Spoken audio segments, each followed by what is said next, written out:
It's over! It's over! The Blazers come from 23 down in one quarter to defeat the Mavericks and even the best of 7 series at 2 apiece. You've just seen history. Alors, bonsoir et bienvenue à tous. Aujourd'hui, nouveau podcast, d'ailleurs nouvelle émission, vous avez pu le voir sur la miniature.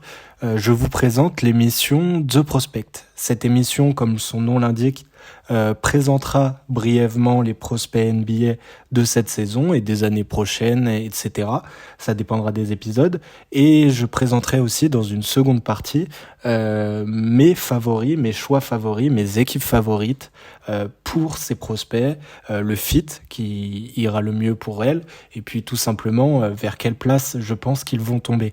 Ce sera des émissions un petit peu plus courtes. Je ne vais pas aller dans la profondeur, on va dire, pour ces joueurs. Je vais surtout vous les présenter, que vous ayez une idée de ce qui se présente à la draft, à part les Wembanyama, les Scoot Henderson ou Brandon Miller. Et pour le coup, on va commencer avec un joueur du coup qui est quand même assez connu, un joueur du premier tour, normalement, Keyonte George. Donc allons-y, présentons le profil de ce petit meneur arrière d'1m93. Oh, the split. How about George? Going at the rim. Keyonte George, du coup, est un swingman, un poste 1-2 de Baylor cette année, qui joue plus 2 en ce moment. Un profil très intéressant, d'ailleurs un de mes chouchous de la draft, c'est aussi pour ça que je commence avec lui. Un prospect qui est prévu entre la place, pour être les plus optimistes, 8 et la place, allez, 13-14, des places comme ça, mais pas plus haut, pas plus bas. Après, on verra parce que on est en période où tout s'accélère pour les profils NBA, pour les joueurs et les prospects. Donc, à voir s'il ne monte pas ou il descend dans les mocks. Mais c'est un profil très intéressant. Donc, commençons. Keyonte George, beaucoup ont dû en entendre parler parce que c'était un des joueurs les plus scoutés du pays les années précédentes quand il était encore au lycée. En effet, c'était un gros scoreur. D'ailleurs, c'était le deuxième plus gros scoreur dans une classe de draft, en tout cas au lycée, dans une classe de draft assez complète, assez homogène en termes de talent offensif. Donc, vous avez compris, c'est un attaquant principalement, un attaquant aux 2 niveaux et demi, on va dire. On va parler de son profil actuel. Il est en progression, c'est pour ça, je tiens à le dire. Keyonte George est un joueur qui progresse même encore actuellement. De toute façon, il n'a que 19 ans, hein, d'ailleurs 19,5 ans. C'est un Américain, évidemment, d'1m93 et de 84 kilos. Mais je pense qu'il a légèrement augmenté parce que un de ses axes de progression de cette année, c'est son profil physique. Il a pris beaucoup en muscle, en musculature, et c'était un défaut qu'il avait les années précédentes, c'est que son efficacité au cercle était encore assez faible parce que il était un peu trop skinny, un peu trop fin. Mais cette année, pour le coup, il a pris énormément de masse, ce qui l'a fait aussi progresser énormément en défense. Bref, on va continuer. On va parler d'abord de ses points forts, je pense. Déjà, c'est un shooter exceptionnel, notamment à 3 points. Sa diversité est assez folle. C'est super cool à regarder. Si vous avez regardé Baylor cette année, franchement, c'est impressionnant. C'est un joueur qui contrôle énormément et de manière assez extrêmement importante son corps, son body control. C'est un scoreur du coup à 3 points, mais aussi qui peut attaquer le cercle de manière très efficace. Il faut juste pas qu'il tombe sur des monstres physiques face à lui, sinon ça peut être encore compliqué pour lui. C'est aussi un joueur qui a un playmaking qui progresse. C'était une question, on pensait avant qu'il arrive à Baylor que ça allait être un scoreur unidimensionnel et c'était le plus gros point à travailler pour lui. Mais tout comme sa défense, son playmaking s'est bien amélioré. On sait que Baylor est une équipe basée sur la défense et lui, cette année, fait les efforts. Il fait tout ce qu'il faut pour faire les rotations, pour jouer correctement et pour ne pas être un frein. Évidemment, cette année, dû au fait qu'il n'a à peine que 19 ans, on l'a surtout vu en spot-up shooter et en finisseur d'action. Mais Keyonte George est un porteur de balle primaire, un très gros porteur de balle avec un bon handle, même s'il a encore à travailler, surtout quand il s'approche du cercle. Non, Keyonte George est pour moi un joueur très élégant, très flashy. Je pense qu'il va faire lever pas mal de monde dans la franchise dans laquelle il atterrira. Donc oui, très impressionnant à regarder jouer. Le profil type d'arrière explosif, d'arrière, non pas explosif, mais d'arrière flashy, que la Ligue adore, que la Ligue aime mettre en avant. Et s'il se développe correctement, oui, je pense que ça peut être ce type de joueur. On est dans une draft qui est bourrée de talent. Et de ce fait, je ne sais pas exactement où se place en termes de talent pur la fin du top 10, le début du top 15. Enfin, la fin du top 10, oui, et le début du top 15. Parce qu'en fait, on pourrait avoir en Keyonte George un petit peu de Bradley Beal, mais aussi du Malik Monk. On est sur cette gamme de talents assez différentes, assez diverses, mais dans les deux cas, c'est impressionnant. Et puis Malik Monk, ça serait peut-être au bas mot, en fait, parce que il a beaucoup plus de playmaking déjà et une défense qui se développe, là où Malik Monk est plus unidimensionnel entre gros guillemets. Donc à voir jusqu'où il progresse. Il faut mettre aussi en avant que pour l'instant, même si c'est aussi beaucoup dû à son rôle à Baylor, on ne le voit pas ou très peu jouer à mi-distance. D'ailleurs, quand on le voit, c'est plutôt compliqué pour lui. Donc, à voir ce que cela donne. Mais en tout cas, c'est un scoreur qui peut directement NBA impacter. Il peut jouer off-ball. Hein, je parle beaucoup de son playmaking, etc. Mais c'est un joueur qui n'a pas besoin du ballon pour être dangereux. Et de ce fait, je pense que c'est un choix assez sécurisé. En plus du fait qu'il a une palette offensive assez importante, elle ne peut que se développer parce que, voilà, hein, comme beaucoup de joueurs de cette draft, il n'a que 19 ans et il montre déjà de solides bases. Hein. Même ses pourcentages au lancer franc sont plutôt bons avec, je crois c'est 80% au lancer franc. Non, 79,3% effectivement, mais voilà, on arrondit, on va dire. Évidemment, il y a d'autres choses négatives à dire sur Keyonte George, hein, on va finir là-dessus, je pense. C'est que cette année, dû à un rôle principalement off-ball qui lui a fait connaître des bas et des hauts, du fait que c'est pas son rôle en fait primaire. Lui a quand même besoin de porter du ballon pour être efficace, pour jouer, etc. A fait que ses pourcentages généraux sont de 37,6% en 28 minutes, ce qui est plutôt faible, même s'il marque plus de 15 points par match. Non, excusez-moi, c'est plutôt faible. Il est à 34% à 3 points, mais voilà, c'est encore un produit non fini, comme je l'ai dit. Il a beaucoup d'axes de progression dont on peut voir l'étendue. Comme je l'ai dit, la défense, ce qui ferait de lui un joueur bien plus complet qu'un sixième homme dynamiteur, parce que je pense que beaucoup de gens l'associent à ça. Mais son playmaking, le fait qu'il puisse jouer off-ball, on fait plutôt un troisième scoreur dans une équipe, un troisième joueur, un titulaire en tout cas, un joueur qui peut mettre 14, 15 points, 13 points par match peut-être à terme en NBA, ou s'il se développe correctement dans une des franchises dont je vais parler tout de suite, qui pourrait peut-être percer tout simplement et faire une place de lieutenant assez intéressante pour une jeune équipe de la loterie. Donc là on va en parler, j'ai décidé de vous parler de deux équipes qui m'intéressent, c'est pas forcément la place où je les vois tomber du fait des différentes franchises et des différents choix.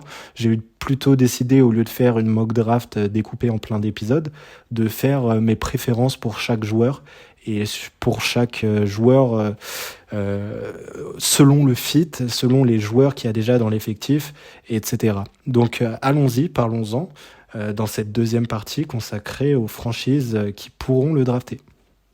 La première équipe qui serait intéressante pour moi pour un bon développement de Keyonte George se trouve au choix numéro 11 avec le Magic d'Orlando.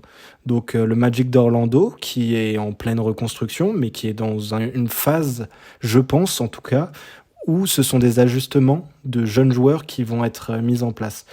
Qui garde-t-on? Qui enlevons-nous?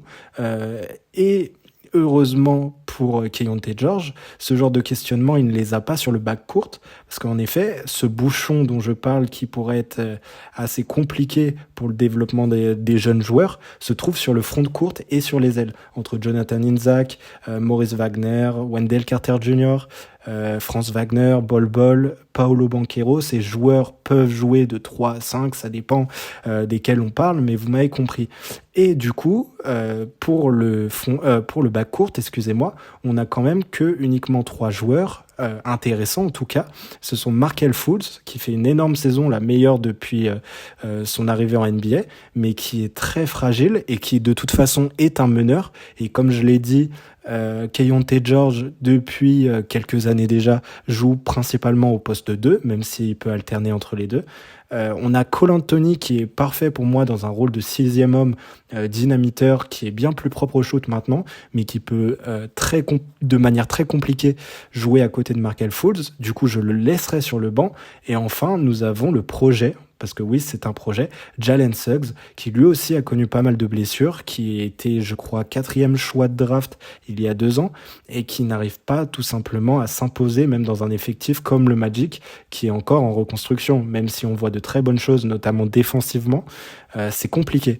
Donc, pourquoi pas donner une place, day one, dans ce 5 majeur, à un joueur qui, s'il ne performe pas au début, pourra tout simplement être une sorte de spot-up shooter à la place d'un Gary Harris qu'il faudrait transférer, parce que Gary Harris est beaucoup plus vieux et n'a plus les qualités d'antan. Enfin, pour moi, ce n'est pas un joueur majeur sur lequel s'appuyer, ou en tout cas lui donner peut-être moins de minutes. Mais moi, je mettrais directement Keyonte George dans ce 5 pour apporter du scoring extérieur, à cet effectif qui en manque quand même beaucoup.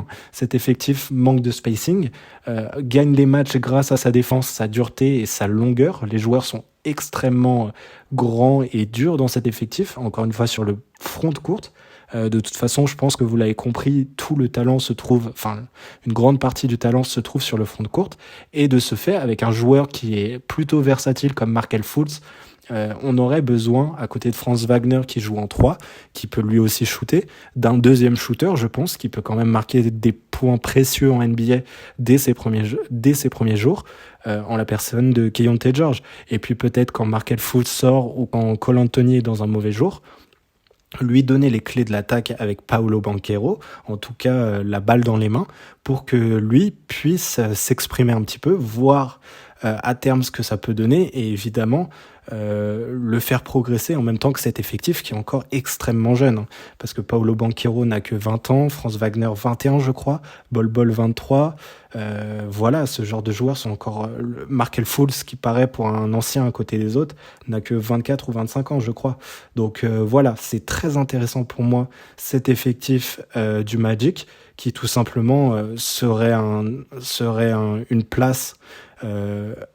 comment le définir, une place où il n'y aurait tout simplement aucune concurrence. Je pense qu'au poste 2, il n'y a que très peu de concurrence, à voir ce que Jalen Suggs peut donner, mais pour moi c'est pareil, Jalen Suggs à la base est un meneur, donc la concurrence en tout cas sur le profil de jeu ne se fera pas avec Keyonte George, et peut lui permettre dans une petite franchise avec moins de médiatisation que d'autres gros marchés, de devenir un joueur important de cette ligue. Et comme je l'ai dit, moi je pense réellement que au minima, son plancher, c'est une sorte de Malik Monk avec des qualités défensives un petit peu plus développées.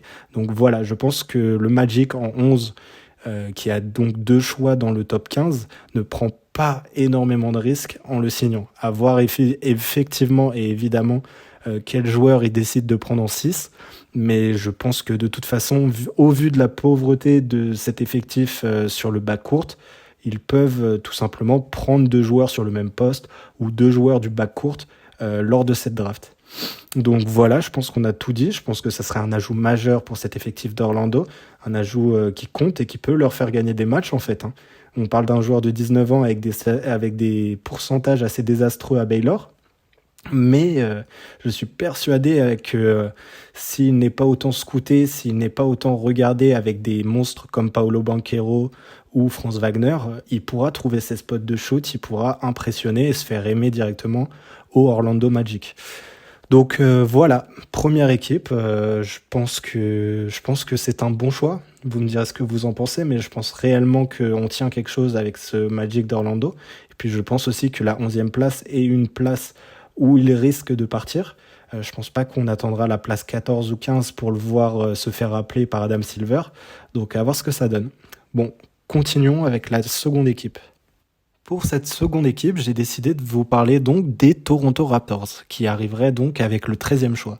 Déjà, je tiens à vous dire que ça m'étonnerait que Keyonte George tombe jusqu'au 13e choix, parce qu'en fait, dans les mocks récentes qui ont été sortis, on le voit souvent partir avant, mais pour moi, si Toronto a la possibilité de le prendre, ils ne doivent évidemment pas réfléchir. En effet, à Toronto, on est dans une période un peu difficile d'entre-deux. À mon sens, elle est beaucoup plus compliquée que la reconstruction du Magic, parce qu'en fait, on est dans une période où le coach Nick Nurse a été licencié, où les cadres qui ont gagné en 2019 et d'autres cadres importants de cette équipe sont dans des rumeurs de transfert. Pascal Siakam, Fred VanVleet va sûrement, et je pense, partir, lui c'est sûr.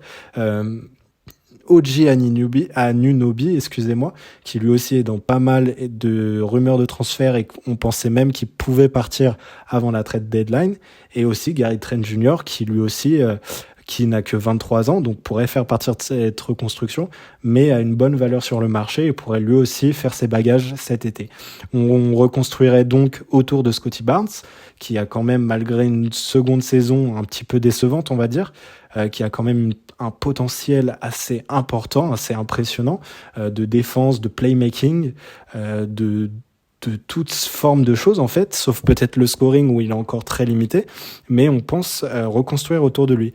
Et à mon sens, reconstruire autour de Scottie Barnes en ajoutant en année 2 un Keyonte George de 19 ans qui pourrait le relayer au scoring dans les tard, on va dire, qu'a Scottie Barnes dans ce milieu-là, avec les deux qui se partagent le playmaking. Scottie Barnes qui est très bon là-dedans, il est à 4,8 passes décisives cette année et a beaucoup progressé, a beaucoup porté la balle, été utilisé souvent en meneur de jeu, entre guillemets, enfin bref, vous m'avez compris, pourrait parfaitement relayer et empêcher, on va dire, Keyonte George de trop porter la balle et donc de faire beaucoup d'erreurs en année 1.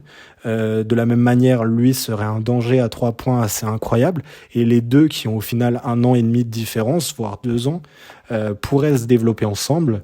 Et cette équipe, évidemment, ne gagnerait aucun match. Ce sont que les premières plays du tableau, mais permettant peut-être d'en ajouter une troisième avec un haut choix de draft l'année prochaine.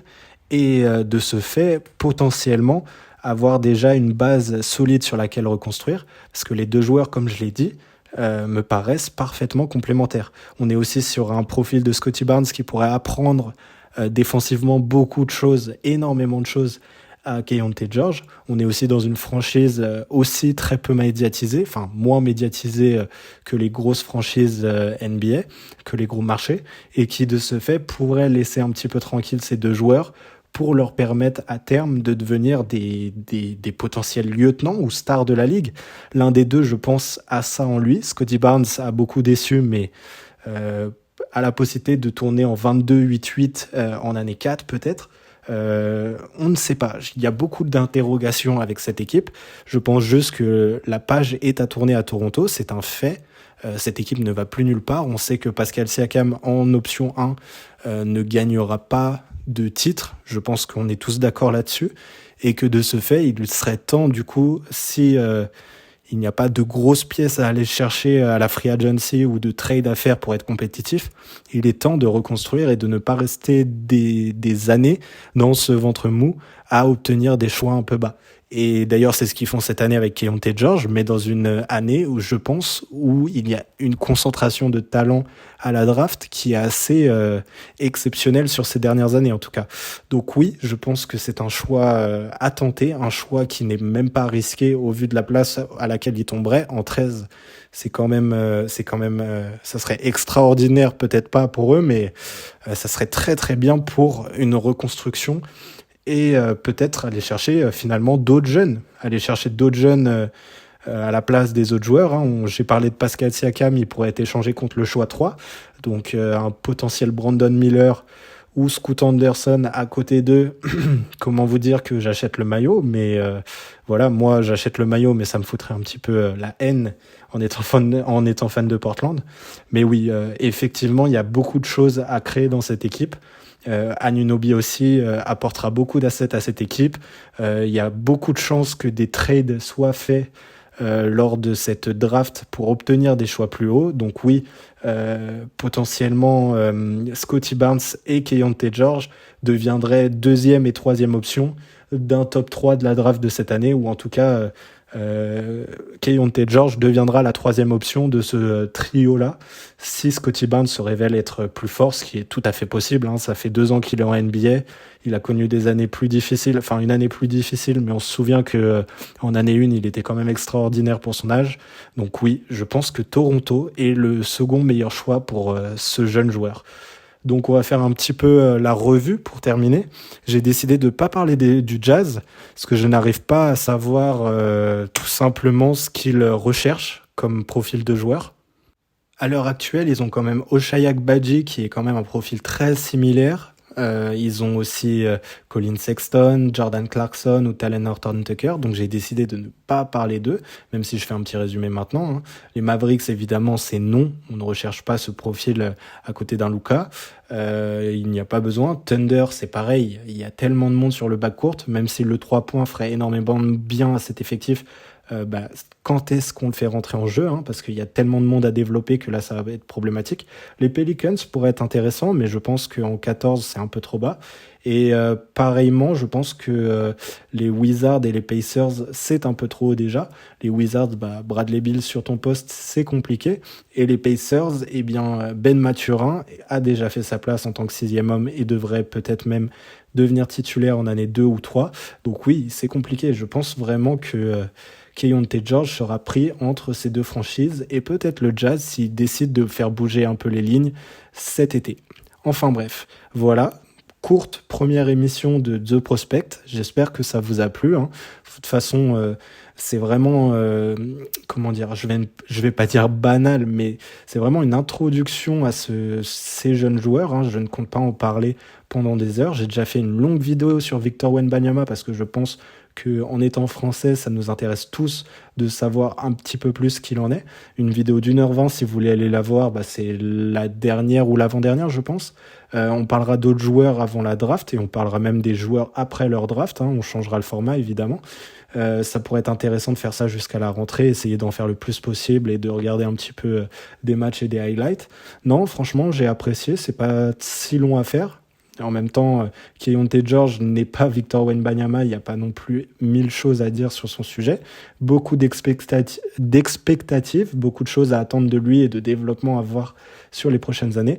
On ne doit pas s'attendre évidemment à une superstar en année 1, ou alors je serais très impressionné, mais on peut s'attendre à un bon joueur, un excellent titulaire pendant beaucoup d'années en NBA, je le pense, effectivement. Enfin bref, je vous souhaite du coup une bonne soirée, une bonne journée pour ceux qui m'écoutent la journée. Et puis à la prochaine pour un nouvel épisode de The Natural Podcast. Au revoir.